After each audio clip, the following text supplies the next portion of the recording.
টাকা দিয়ে সুখ কেনাও যায় না, সুখ কিনতে হয় মন দিয়া।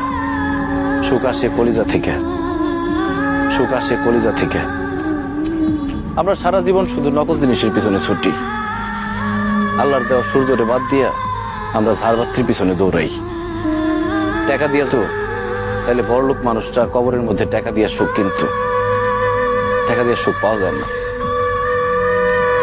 তুমি যদি আমার সাথে থাকতা, আমি হয়তো তোমার টাকা পয়সা, বাড়ি গাড়ি, স্বর্ণ অলংকার কিছুই দিতে পারতাম না, কিন্তু তোমার আমি মাথায় তুলে রাখতাম, পাখির মতো বুকের মধ্যে জড়ায় রাখতাম।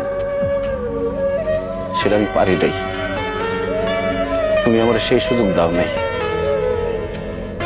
তুমি আমার ছেড়ে চলে যাওয়ার পর কটা রাত যে আমি ঘুমাইতে পারি নাই, সেটা শুধু আমি জানি আর আমার আল্লাহ জানে।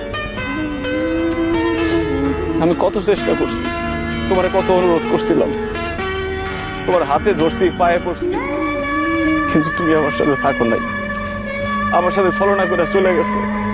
তুমি আমার জীবনটা আগুনে পুড়া কয়লা বানায় ফেলাইছিলে।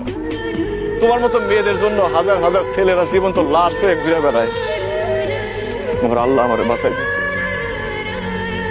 তখন আমার জীবনে আসছে আয়েশা। আয়েশাও আমার মতো অশিক্ষিত, পড়াশোনা করে নাই, টাকার সুখ সে বুঝে না, কিন্তু সে যে আমার সম্মান করে আর ভালোবাসে, পৃথিবীর সবকিছু দিয়ে মনে হয় সেই ভালোবাসা পাওয়া যাবে না। আমি আলহামদুলিল্লাহ ভালো আছি, দোয়া করি তুমিও ভালো থাকো। তোমার প্রতি আমার কোনো রাগ অভিমান নাই, তুমি তোমার ভুল বুঝতে পারছো, আল্লাহর কাছে মাফ চাও, আল্লাহ সুখ দিতে পারে। ভালো থেকো।